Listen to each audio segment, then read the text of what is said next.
Hi everyone, my name is Aaron and I am the Monk on Fire. Dona eis requiem. What I want to talk about today is I just saw recently Ant-Man and the Wasp, the newest Marvel movie that just came out. And it's really a lot of fun. I recommend it. And in terms of giving a movie review, I haven't really done this before on this channel, but it's something I want to do more in the future because I tend to watch film sometimes a little differently than others. I've given lectures on religion in film before, faith as it's expressed in film. That's an entirely different conversation to have in terms of sometimes how religious films can be the worst. But for me, as someone who looks for religion and sees those principles played out in popular culture, it's difficult for me not to watch film sometimes and see the different concepts that are expressed in religious literature, also shown in popular media, particularly in films that I enjoy. It's just not difficult to see it. I mean, for those who are looking for those things, it will oftentimes be glaring at you. In fact, I've had people oftentimes tell me, "You're ruining movies for me because you're pointing out things that you see in those films, deep messages, and now I see them, and so for crying out loud, stop." Well, I've done this with a lot of movies that I watch, and sometimes films really lend themselves over to deeper messages. Sometimes they are really they communicate myths that we see in other cultures or in religious literature. There's heroic myths, there's myths of distinction, there's myths of ascension, how someone rises to power, and there's also redemption myths as well, in terms of picturing something that we learn from religious literature on redemption. And people would say, Ant-Man, really? Ant-Man and the Wasp, really? Well, yes, of course. If you saw the first Ant-Man, I mean, I don't think it's so much of a stretch to see in that first film, the Marvel film Ant-Man, a redemption story, where someone who falls into, he's a thief, but actually with good intent, but winds up going to jail. When he comes out of jail, he really wants to be a good father, but he finds himself in a situation where he has to try to redeem himself. And the redemption myths, redemption stories are well represented in a lot of different popular media. And Ant-Man is no exception. So with Ant-Man and the Wasp, it was not easy. Sometimes you just enjoy a movie. And that film was a lot of fun. The humor was well timed, the effects were really amazing, the story was well told, and the actors did a good job. Particularly when you have powerhouse actors like Michael Douglas and Michelle Pfeiffer in it. And Evangeline Lilly did a wonderful job there, and Paul Rudd is someone that we always enjoy watching on screen. Seems like the humor of it naturally comes to him, and his personality really shines through in the character. So I enjoyed Ant-Man and the Wasp, and as I was trying to focus on what the deeper meaning for that, if there is one, it's just a movie you enjoy. It's not easy to find this deeper meaning. There's themes that weave in and out through it, and themes of family, themes, the relationship bonds that are growing between the Ant-Man and the Wasp, the fact that he's still wanting to be a loving father, a loving and present and responsible father. So there's very much father-daughter dynamics, all these family relationships that occur between Scott Lang, the Ant-Man, and his daughter, and also Hope Van Dyne, who is trying to find her mother, who was the original Wasp. So all these family dynamics happen there, and as a result, these type of deeper meanings are things that they'll endear themselves to you. You'll sense those. You'll very much attach onto those types of themes. But in trying to find a deeper meaning, it's difficult. And there's a sense in which Ant-Man and the Wasp is just, it's a continuation of the redemption story that is the first Ant-Man. So that continues to play out for him.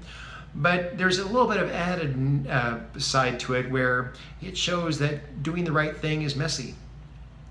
He's someone who's trying to do the right thing, and it seems like in trying to do the right thing, various different responsibilities impede themselves upon his life and existence. And so doing the right thing for everybody around him is very difficult because there's competing interests. He's being torn in different directions of doing right by this person, but that conflicts with how he does right by this person. And then that conflicts with how he does right by this person. And all these different ways in which the person who's trying to do the right thing will be pulled in multiple directions. That's something, if, again, this film is more enjoyable than it is deep. But if you're going to try to find deeper themes within a fun film like this, that's what I saw. That it's something you would watch over and over, and why you would enjoy it, because it communicates the idea that righteousness is difficult. And doing the right thing by all those in your life is a balancing act, and it's messy, and it's tough, and it requires someone who has to be very flexible, who has to grow to the occasion or shrink to the occasion as the situation may be. But those are things that are really wonderful, things I saw within this film. I think you will enjoy it. The acting and the special effects and the writing, I think, and the humor of it, I think you'll enjoy very much. And again, looking for those deeper themes, what I saw was just someone who expressing that righteousness is difficult, doing the right thing is tough, and he navigates it well. And you go along with it with him. But Ant-Man is, giving a movie review like this, it's something I actually want to talk about even further in other videos, about why the Marvel Cinematic Universe has been so successful, juxtaposed to the attempts to make a DC, Detective Comics or DC shared universe, which hasn't enjoyed the same level of success. To put it mildly, to say that DC is not really up to Marvel standards is an exercise in understatement. They began it with Man of Steel, and then after that was the Dawn of Justice, Batman versus Superman, Dawn of Justice. And then was Suicide Squad, and then you've had Justice League. Well, you've also had Wonder Woman, and then you had Justice League. And all these films are attempting to have a shared universe, and yet it really is struggling because it's seeking to kind of catch up to the MCU, and it's doubtful it's going to. Why? Well, I believe that the answer to that is to be found in the ancient stories that we see from early myths of the ancient world, particularly Greek culture. You had two different types of stories that were told to the populace at the popular level, that were told by the sages and maybe passed on to young people. And those were the stories of the gods and stories of demigods. And as you read that literature, and you look into those old myths, the stories of the gods deal with the creation of the world, or elements of the natural world, lightning, thunder, rain, the moon, the sun, sky, earth, sea, things like this. Natural elements of the world have their origins or have a representative god, and these gods will conflict and they'll fight, and sometimes there's intrigue that happens among the gods because they are in fact gods, but the people imagining them are human, and they imagine the gods probably experience the same level of intrigue and same infighting that humans do. And so you're telling stories of the gods to explain the world, to explain the cosmology, your cosmology of how all the world works.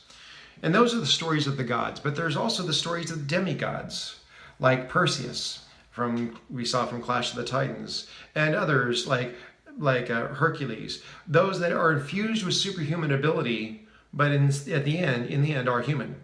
So they'll struggle with all the same human problems, human frailties, human uncertainties, even mortality, but they'll have superhuman ability to carry out what they need to do. And what that does is, the stories of the gods explain nature, but the stories of demigods are actually meant to be analogous to the human condition. How people, in a superhuman fashion, in a metaphorical way, have to overcome their own challenges, their own shortcomings, their own failings, the ways in which they fail and then try again and then succeed. So the story of the gods are taught to explain the world. The stories of the demigods are taught to explain us. people want to hear the stories of the gods so they know why the rains come when they do, and why the seas are the way they are, and oftentimes it even helps explain and categorize superstitions in the ancient mind. But the stories of the demigods are meant to really be an analogy to us, the humans, so people understand themselves a little better. They use those to appreciate their own struggles and how they overcome and how they achieve, and how humanity continues to move forward and achieve the things it's supposed to, learning its moral lessons along the way. So the stories of demigods wind up being analogous to the human condition. We tell the stories of the gods to explain everything around us. We tell the stories of the demigods to explain the things going on inside us. For this reason, I believe there's something behind this that I think explains the difference in the successes of DC and in Marvel Cinematic Universe right now. Because it used to be reversed, at least in my perception. Long ago, I used to collect the DC comics a great deal.